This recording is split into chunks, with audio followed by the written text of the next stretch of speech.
nie? Ona jest zmęczona strasznie. A, Taka zmęczona. po śniegu dzisiaj polatała. Ojejku, jejku. Dobry wieczór, kochani. Dobry wieczór. My dzisiaj jesteśmy ostatni dzień i powiedziałem Kasi, że przydałoby się nagrać pogadankę krótką. Z tej okazji, że w drugi dzień świąt było równo rok temu, kiedy pierwszy raz spotkaliśmy się z tym domostwem tutaj. Po prostu rok temu Kasia wypatrzyła o te ogłoszenie i dogadaliśmy się z panią makler. Udostępniła nam klucze i w drugi dzień świąt przyjechaliśmy tu obejrzeć to. No i łyknęliśmy bakcyla. Tam sprawy te notarialne, wszystko to już troszkę później, ale to jest taka rocznica, gdzie pierwszy raz tu byliśmy. Czyli minął dokładnie rok. Tak. I co w tym czasie żeśmy zrobili? Co tu się działo przez cały rok? No, Działo się, nie? a działo się. No, chyba w życiu nie byłam w Polsce tyle razy jak w tym roku. Naprawdę, no. A jeszcze na wstępie tylko powiem wam krótką historię, że jak już kupiliśmy ten dom, potem były rzeczy z księgami wieczystymi, zostaliśmy wpisani jako właściciele w księgach i w księgach widniała adnotacja rok budowy tego domu 1939. Coś mi tutaj za bardzo nie pasowało, dlatego że w 1939 już był powszechnie używany cement i zaprawy cementowe. I zacząłem grzebać w internecie, na stronach polskich, na stronach niemieckich, aż dotarłem do Instytutu Historii Niemiec w Dortmundzie, gdzie tam w którymś tam kółku czy stowarzyszeniu byli mieszkańcy wschodnich rejonów Niemiec. Tak jak przed wojną tam było nazywane, nie? Teraz to jest zachód Polski, a przedtem był wschodnie rejony Niemiec. No i znalazłem forum byłych mieszkańców tej miejscowości.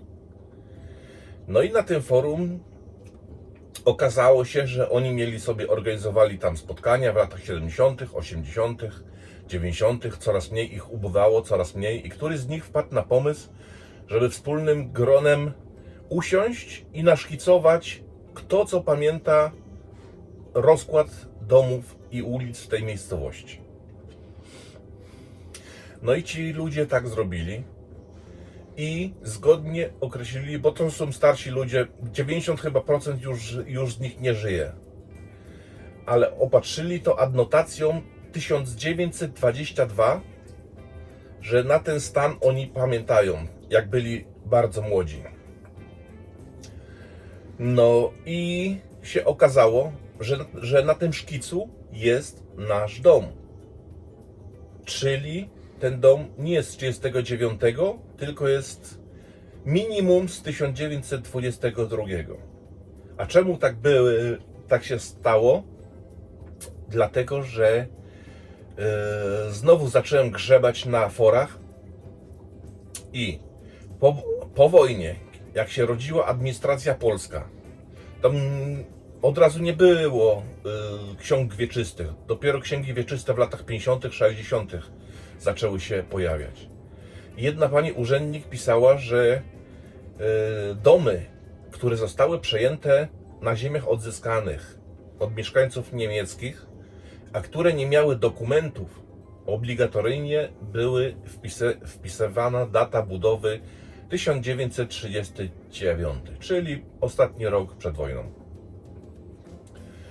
No i dlatego to jest taki wpis. Nasz dom nie miał dokumentów niemieckich i został tak wpisany. Ale Czyli jest starszy. no jest starsze. Nie wiemy dokładnie z którego roku, może być z 1915, 16, ale na pewno w 1922 ludzie, którzy tu mieszkali, oznaczyli go. I nawet wiemy, jaki był numer tego domu przed wojną i jakie nazwisko było familii, która tu mieszkała. Mhm. No i taka to jest historia. Czekaj, spojrzę na te. Zrobiliśmy sobie taką rozpiskę. Rozpiskę zrobiliśmy. Co zrobiliśmy w tym roku? Przez ten rok. Co tu się działo, nie? Tak. No. Ale pierwszy raz byliśmy dopiero w marcu po zakupie, nie? Nie. Kupiliśmy ten dom dokładnie 30 stycznia. 31. 31 stycznia i od razu od pani notariusz przyjechaliśmy tutaj z własnymi kluczami już sobie troszkę dłużej i dokładniej pochodzić jako już świeżo upieczeni właściciele. Chodziło mi bardziej o to, że już coś robiliśmy, bo wtedy w styczniu nie robiliśmy nic, bo to zimnica taka, nie? Ale już robiliśmy w marcu, albo w marcu, albo na święta wielkanocne. Jakoś tak, nie? No i co? Co mamy tu wypisane? Drzewa. Drzewa. Przez ten cały rok oczywiście, nie? No, wycięliśmy 50% stanu drzew, te, które po prostu wymagały. Jak widzieliście na filmach, główne drzewa do wycięcia to były te dwa świerki, które tak się rozrosły, że zaczęły po prostu pochylać ogrodzenie i blokować bramę. Musieliśmy je wyciąć. Czekaliśmy na pozwolenie około 1,5 miesiąca, ale to dostaliśmy bez problemu i to zrobiliśmy. I 50% stanu drzew, które są na tej działce, bo są drzewa dziczki, albo zdziczałe, owocowe, które trzeba było niestety wyciąć, bo nic z nich nie będzie, albo samosiejka klonów i akacji.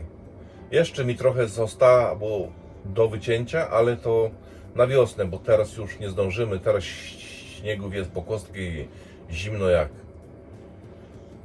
I ślizgawica i wieje. Tak, i ślizgawica i wieje, ale to sobie załatwię na wiosnę, bo sobie tak obmyśliłem, że i tak muszę zrobić 60-metrowe ogrodzenie jeszcze, to te słupki akacjowe po prostu tak potnę, że będę miał słupki pod siatkę. No właśnie, to ogrodzenie, którego nam brakuje, to mieliśmy zrobić w tym 2025, ale niestety nie ogarnęliśmy. No, Ale no nie wszystko się da. nie zabrakło. Sąsiad jest ogrodzony w koło, a my z sąsiadem nie jesteśmy. Ja mu rozmawiałem z sąsiadem, on mówi grodź ile chcesz, gdzie chcesz, jemu to ten jego kawałek ziemi i tak jest niepotrzebny i tak. Także spokojnie na wiosnę sobie będziemy dziurki wiercić i słupki wstawiać i jakąś siatkę tam dawać. A to tylko ze względu na to, że jak Maja z nami przyjeżdża, to sobie spokojnie może latać gdzie będzie chciała. Tak, ona jest cała happy, w ogóle przeszczęśliwa, że może pobiegać tutaj bez smyczy. Tak. Taki szczęśliwy pies, nie? Mhm. Słuchajcie, następnym tematem, który zapisaliśmy, jest strych, który był tak zagracony, że aż masakra. No i wynieśliśmy wszystko, co się da z niego. W zasadzie jest w tej chwili pusty.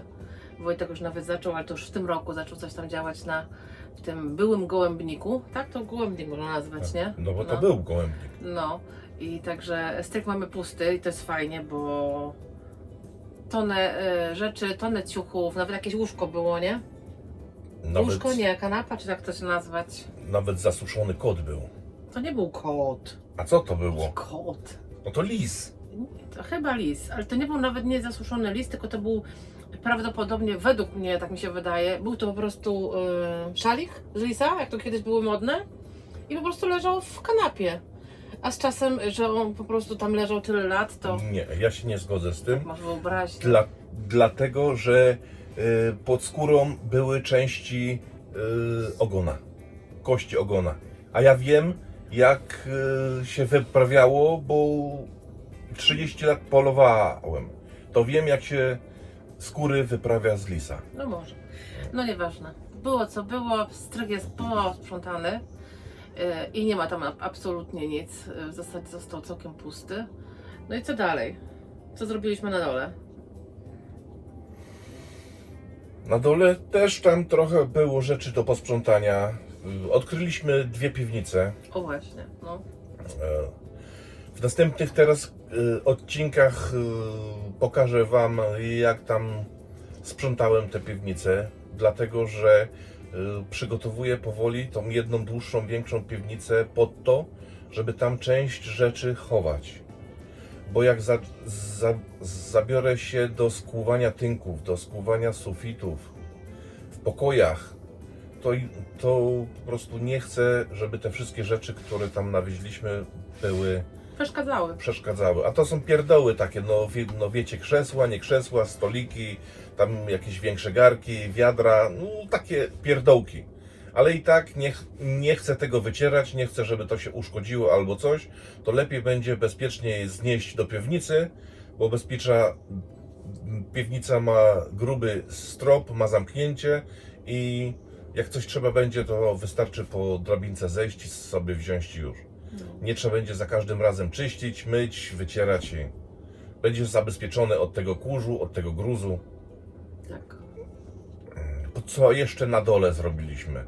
No te dwa wybite okna jakoś zostały naprawione, wzmocnione drzwi, chociaż w tym roku już musimy jakieś nawet gospodarcze metalowe drzwi włożyć, bo te drzwi, które teraz są, to one już chyba roku nie wytrzymają następnego.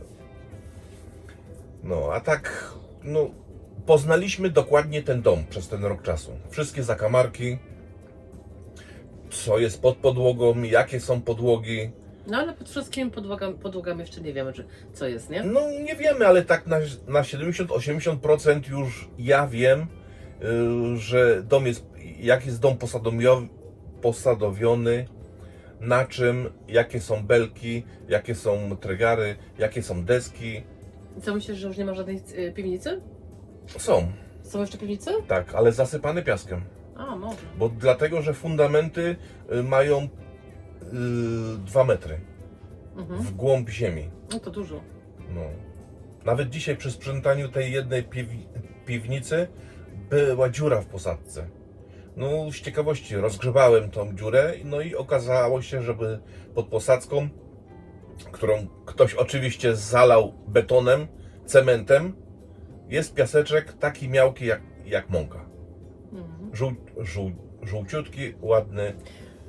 I fundamenty też są po prostu na całym budynku, na ściankach ciałowych. Zobaczymy, zrobimy eksperyment od środku, bo będę chciał tą wylewkę betonową, paskudną usunąć stamtąd i coś, nie wiem, cegłami włożyć posadzkę. Może się uda jeszcze wyżej podkopać, trochę tego piasku wyciągnąć, żeby była głębsza piwnica. No, zobaczymy. W każdym razie że to jest... piwnicy? Tak. W piwnicę chcesz posadzkę usuwać? Tak, no bo jest... Za niska. Nie. Za niska jest tak, ale jest zrobiona wylewka betonowa. No wiem, no. I wilgoć, która ciągnie od gruntu, po prostu wchodzi w ściany, wchodzi w cegłę. To nie powinno tak być. No tak, dzięki temu, że te w zasadzie... Jest tak zwane podciąganie kapilarne przez ten beton i to idzie wszystko na fundamenty. A tego chcę uniknąć, nie? Chodzi mi o to, że tam, gdzie jest ten piasek wysypany, to tam w ogóle ten dom leży na piasku, bo tu u nas jest bardzo dużo piasku i dlatego jest tak dobrze zachowany. Tak. No. Bo woda jak... I jest suchy, nie? Ten piasek. Woda jak z dachu leci, to od razu po prostu jest warstwa ziemi, humusu czy jakiegoś tam innego 20-30 cm i potem już jest piasek, żwir, piasek i ta ziemia jak przejdzie przez tą warstwę ziemi, to od razu leci w dół. Coś jeszcze na dole? Znaczy dużo się zrobiło też takich drobnych rzeczy, mnóstwo. Tu się posprzątało, tam się posprzątało, gdzie indziej się posprzątało, nie? Na dworze ile razy kosiłeś, ile razy tam opryski robiłeś różne, żeby ta trawa chociaż z przodu była w jakimś lepszym stanie i już jest w lepszym stanie, nie? Ta trawa zupełnie inaczej teraz wygląda, to oczywiście z przodu, bo cały ten teren za domem jest po prostu jeszcze taki nieruszony jakby. No pozbieraliśmy te większe śmieci tutaj wokół domu. Do tego było parę worków. I jeszcze będzie. I jeszcze będzie. I parę dni jak byłem z wykrywaczem metali, to sobie pokopałem, pochodziłem. Nie pokazywałem tego na filmie, bo tam parę monet znalazłem koło tego pieca chlebowego. ale wracałem co pół godziny z wiaderkiem złomu współczesnego. Puszki, nie puszki, No, tylko się takie, znajduje, nie? Niestety. no, co ktoś wyrzucał i z czasem one zostały przysypane, zakopane i to, Ale teraz... i to teraz... wszystko, no, mów. i to wszystko powoli trzeba będzie z tej ziemi wyciągać.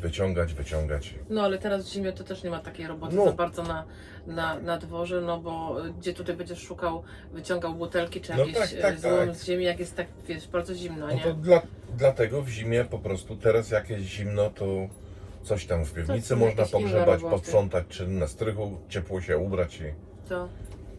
No, następnym, że tak powiem, kolejnym krokiem, który był bardzo ważny i to był krok po usunięciu tych dwóch wysokich drzew, była naprawa bramy. to. Tak. I to nie było tak, że była raz i już naprawiona, tylko to było parę etapów, bo to trwało, nie? No to trwało, ale brama jest naprawiona w 90%. Dlatego, że nie mam jeszcze spawarki. Muszę się rozejrzeć za jakimś migomatem i pospawać ją, no bo z czasem ona tam w paru miejscach spawy puściły, głośno chodzi, no i chciałbym zmienić rolki z metalowych na bakelitowe albo po prostu z grubego plastiku. Ja w ogóle miałam nadzieję, że będę mogła tą bramę już pomalować, bo ja strasznie lubię różne rzeczy malować. Jeszcze nie. I nawet kupiliśmy farbę. Kochanie, przyjdzie ten czas, nadejdzie ten moment, że będziesz mogła pomalować bramę. No, także no czekam. Czekam, w końcu nadejdzie kiedyś. Farba jest już kupiona i czeka, nie? Tak, Jaki to był kolor? Czarny młotkowy? tak czarny młotkowy, bo Młotkowy. hamurajtem. Mhm. Hamurajtem to pomalujemy. Hamorajtem czy hamarajtem? Nieważne, to jest tak slangowo. Dobrze, że to jest nie ameliną. No, tak, to na No. pewno. Co tam się dalej działo? Był częściowo naprawiany dach. Tak, No. tak, no bo było w paru miejscach po prostu, no nie wiem, ktoś kamieniem rzucił, albo po prostu Dachówki się obluzowały. dachówki się obluzowały, czy któraś pękła i w 2 czy w 3 miejscach zaciekało, z dachu kapało na polepę. Polepa się zrobiła po prostu nasycona wilgocią i sufit spadł tam w 2 czy w 3 miejscach, nie? No, ale to zostało już naprawione, te dziury i czekamy teraz z dachem Ale summa na summarum, dobre warunki, żeby go wymienić. Ale to już dach już teraz jest tak naprawiony, że już ani kropelki nigdzie nie przecieka, nie? może poczekać na ewentualnie kiedyś nowy, nie? No, jeszcze spokojnie 5 lat w tym stanie by wytrzymał. Bo to jest jeszcze oryginalne deski, żywiczne belki i tam troszkę go owszem wsięły korniki z wierzchu, bo niektóre były niestarannie zrobione, że kora to w te miejsca korniki weszły, czy spuszczele. Ale tak ogólnie to jest jeszcze zdrowy. Ale w ogóle ten dom jest, powiem szczerze, jak na to, może on na ekranie wygląda ktoś... Inaczej, tak. Tak, nie? No, na zdjęciach, Wygląda na filmach wygląda na ruinę taką, że jest Mhm. po prostu masakra. A na żywo, jak człowiek po prostu popatrzy po tego, jest zupełnie inne. W każdym razie na to, ile lat ten dom ma, to ściany są suche, podłogi są suche. Oczywiście są brzydkie, no bo są niemalowane nie wiem, z 30 lat. Podłoga w zasadzie nie była nigdy malowana, chyba tylko w tym środkowym pokoju bodajże była malowana, bo został taki brązowy ślad jakby. Więc jak na te lata i że ten dom nigdy nie był remontowany, to on jest w zarąbistym stanie, naprawdę. Tam jest wszędzie sucho. Jedynie przy ścianach w zasadzie ta podłoga jest taka trochę zmurszała, no ale wiadomo, nieogrzewany dom parę lat to swoje robi, nie? No.